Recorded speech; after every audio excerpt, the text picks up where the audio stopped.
St. Augustine wrote that the Sermon on the Mount is the perfect expression of the Christian life. In the manner that Jesus preaches this sermon, our eyes are opened just a little bit more that he is revealed as the Son of God. And given with the authority as the Son of God, the Word made flesh, who is above the law, the giver of the law, but submits to it by becoming one of us.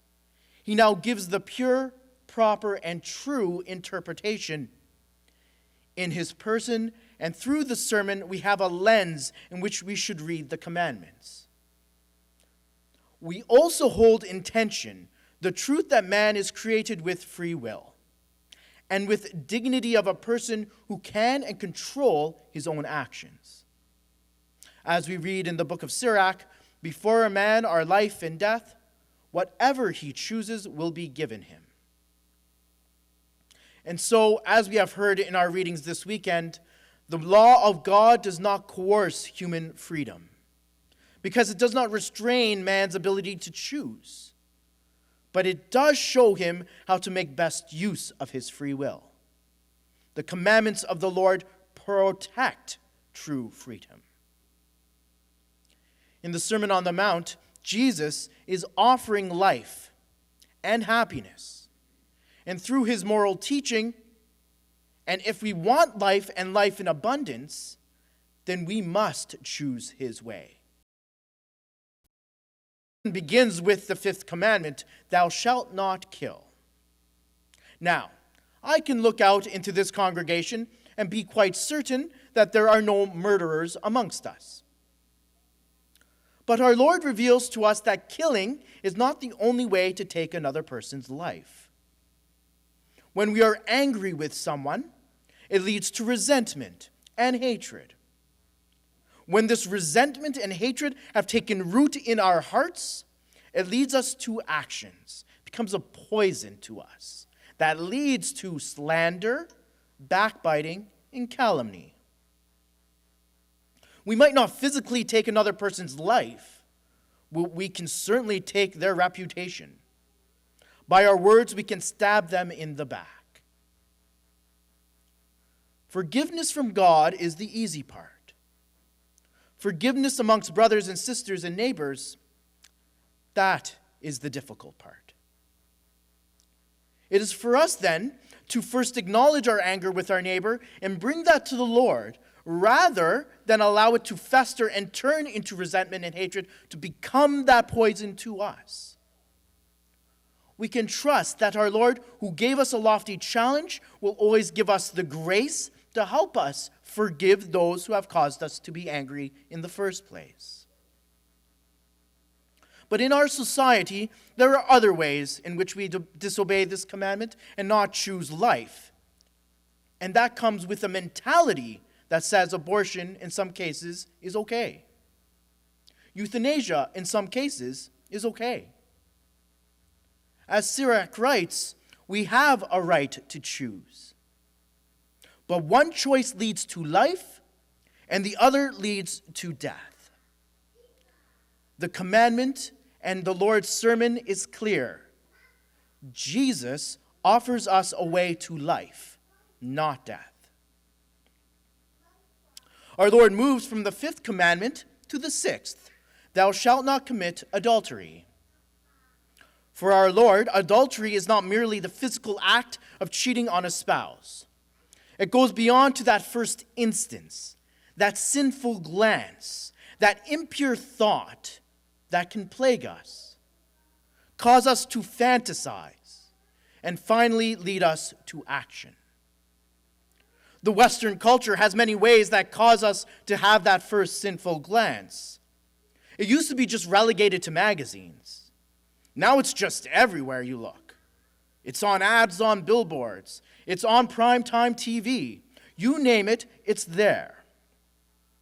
The pornography industry has grown over the last 60 years into a multi-billion-dollar business that is plaguing both men and women into addictive and compulsive habits, destroying marriages and lives. To the parents here, I ask you to protect your children from this grave harm. If you need resources, call or send me an email. If you are struggling with this problem yourself, do not lose hope. Rather than be caught in the vice of lust, our Lord is calling us to choose life, the virtue of chastity. For many, this particular virtue is difficult, and with addiction requires healing of both mind and soul.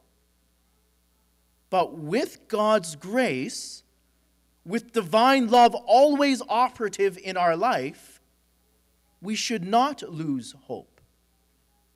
If we acknowledge our sinful and impure thoughts, our compulsive and addictive habits, bring that to the Lord in the sacrament of confession, we can put an end to the vicious cycle and, over time, have victory over that vice.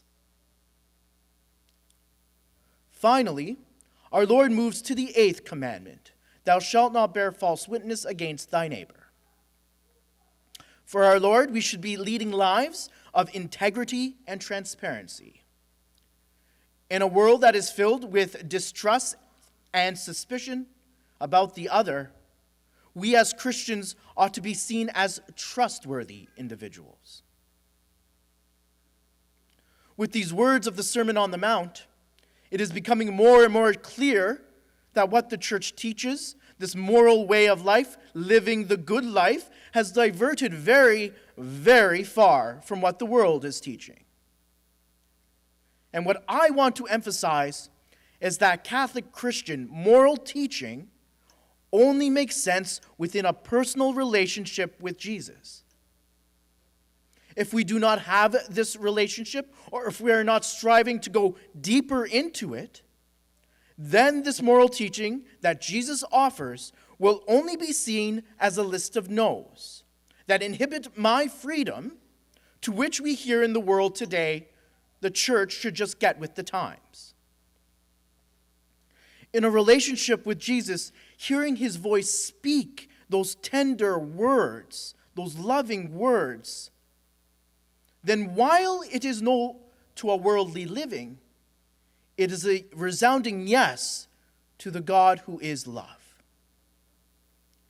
Here make note that God gave the Mosaic law to the Israelites to help them draw closer to him while separating them from their enemies, the Gentiles, in the Promised Land.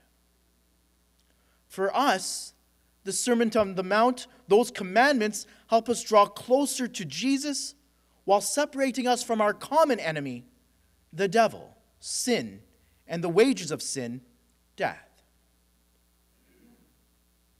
And while living this out might seem impossible, St. Paul explains that the Spirit of the Lord has been given to us to strengthen us when we are weak, to enlighten us when we are in darkness, to be our interior guide that leads us to trust in God and his plans. In a time when these words are controversial, some would consider offensive, these words that Jesus speaks leads us to life, and life in abundance. They offer a path to perfection, to holiness, to happiness.